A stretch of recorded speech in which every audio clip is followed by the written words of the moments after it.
Hello, আসসালামু আলাইকুম। শখের খামার ফরিদপুর ইউটিউব চ্যানেল এবং ফেসবুক পেজ থেকে ছোট্ট একটা শর্ট ভিডিও নিয়ে চলে আসলাম। তো আজকে আপনাদের সাথে আলোচনা করব আসলে এই শীতের মধ্যে আপনার ব্রয়লার খামারের সাইড পর্দা এবং লাইট সাইড পর্দা কখন নামাবেন এবং কখন উঠাবেন, এবং ঘরের মধ্যে হিট বাল্ব কখন দিবেন, কখন বন্ধ করবেন।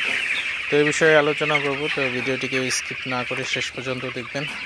আর অবশ্যই যারা ইউটিউব চ্যানেল থেকে দেখতেছেন অবশ্যই ইউটিউব চ্যানেলটি সাবস্ক্রাইব করে দিবেন, ভিডিওটি লাইক, কমেন্ট এবং শেয়ার করে দিবেন, এবং যারা ফেসবুক পেজ থেকে দেখতেছেন অবশ্যই পেজটি ফলো দিয়ে সাথে থাকবেন। তো ভিডিওটি শুরু করা যাক। তো আপনারা ইতোমধ্যেই আসলে জানেন, তো এখন প্রচণ্ড শীত।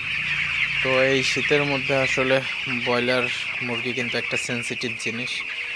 তো অতিরিক্ত গরম হলেও কিন্তু আসলে সমস্যা হয়ে যায়, স্টপ করে, এবং অনেক ঠান্ডা পড়লে কিন্তু যদি একাধারে বেশি ঠান্ডা থাকে সেক্ষেত্রে কিন্তু আপনারা যদি সঠিক পর্যবেক্ষণ অর্থাৎ রক্ষণাবেক্ষণ না করেন সেক্ষেত্রে কিন্তু মুরগির ঠান্ডা লেগে মুরগি কিন্তু আসলে মারা যায়। তো এই বিষয়গুলো কিন্তু খুবই আসলে ইম্পর্টেন্ট একটা বিষয়। তো অবশ্যই আপনারা শেষ পর্যন্ত দেখবেন।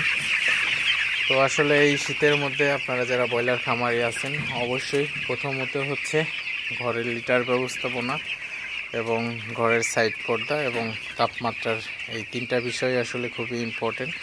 তো প্রথমত যদি বলি লিটার ব্যবস্থা নিয়ে, তো লিটার ব্যবস্থা হচ্ছে আপনার সবচেয়ে বড় ইম্পর্টেন্ট একটা বিষয়। লিটারটা যদি আপনার ব্রয়লারের ঘরে যদি আপনার লিটারটা ভিজে যায় অর্থাৎ স্যাঁতসেঁতে হয়ে যায় সেক্ষেত্রে কিন্তু লিটার থেকে কিন্তু অ্যামোনিয়া গ্যাস হয়। তো অ্যামোনিয়া গ্যাস থেকে কিন্তু আসলে মুরগির ঠান্ডা লেগে যায়, মুরগির সর্দি লাগে, মুরগির ঠান্ডা লাগে। তো মুরগির ঠান্ডা লেগে গেলে কিন্তু আসলে মুরগির মোটারিটির হাত চলে আসতে পারে। তো অবশ্যই যদি মুরগির ঠান্ডা লেগে যায় সেক্ষেত্রে কিন্তু আসলে মুরগিকে বাঁচানো কষ্ট। তো আপনারা যথাসাধ্য চেষ্টা করুন মুরগিকে অ্যান্টিবায়োটিক ওষুধ না চালানোর জন্য, কারণ অ্যান্টিবায়োটিক ওষুধ দিলে মুরগি কিন্তু আসলে চেপে যায় অর্থাৎ গ্রোথটা কিন্তু বাধাগ্রস্ত হয়।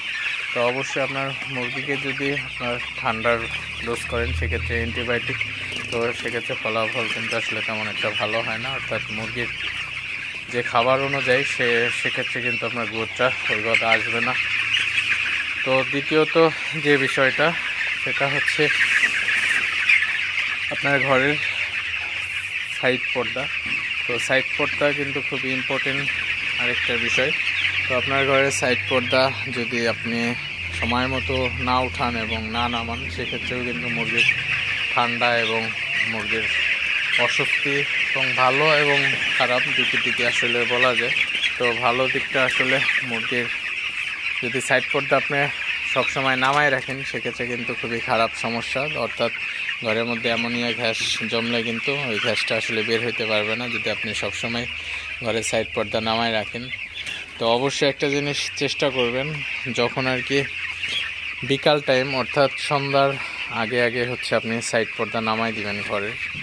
আর হচ্ছে সকালবেলায় যখন রোদ উঠে 8টা-9টা বাজে বেলা, তখন কিন্তু আপনার সাইড পর্দা খুলে দিতে পারেন।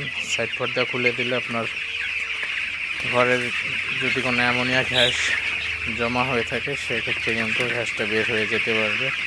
আর আপনি যদি সাইড পর্দা রাত দিন 24 ঘন্টা নামায় রাখেন সেক্ষেত্রে কিন্তু ঘরের মধ্যে অ্যামোনিয়া গ্যাস হয়ে মুরগির ঠান্ডা লাগবে, তারপরে কিন্তু আস্তে আস্তে দেখবেন শুধু মুরগি মারা যাইতেছে। তো এই জিনিসগুলো কিন্তু অবশ্যই আপনারা খেয়াল রাখবেন। সব সময় মুরগির ঘরে সাইড পর্দা নামায় রাখবেন না এবং ওঠায়ও রাখবেন না। তো যখন বাতাস থাকে, বেশি ঠান্ডা থাকে, তখন হচ্ছে আপনার সাইড পর্দা নামাই দিবেন। আবার মাঝে মধ্যে আধা ঘন্টা 20 মিনিটের জন্য সাইড পর্দা খুলে দেবেন। তো লাস্টের বিষয়টা আরও ইম্পর্টেন্ট, সেটা হচ্ছে হিট ব্যবস্থা, ঘরের লাইটিং ব্যবস্থা।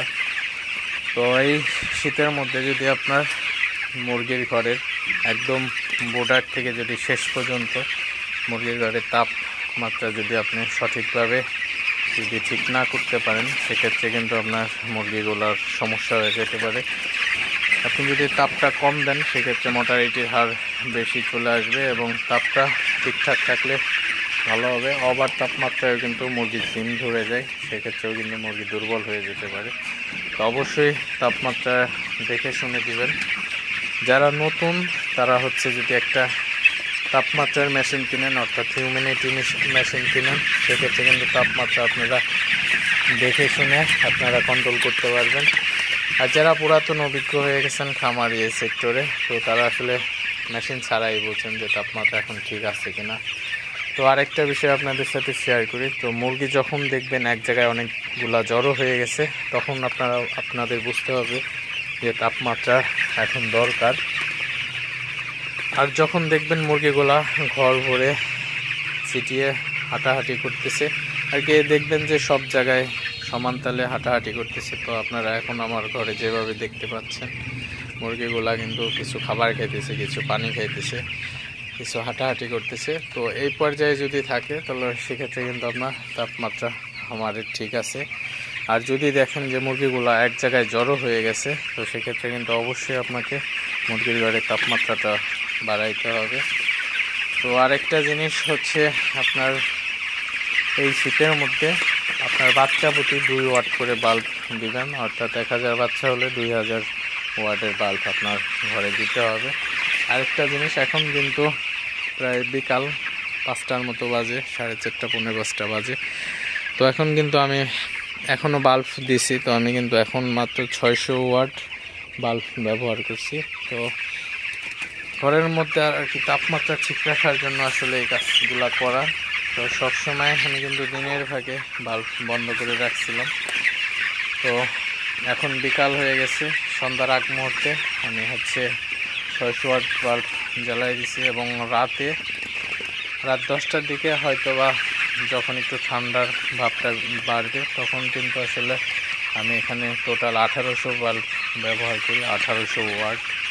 তো এই 1800 ওয়াট বাল্বে কিন্তু আসলে মুরগিগুলো সুস্থ থাকে, মুরগিগুলার কোনো সমস্যা হয় না, মুরগিগুলো একদম ভালোভাবেই থাকতে পারে মুরগিগুলার।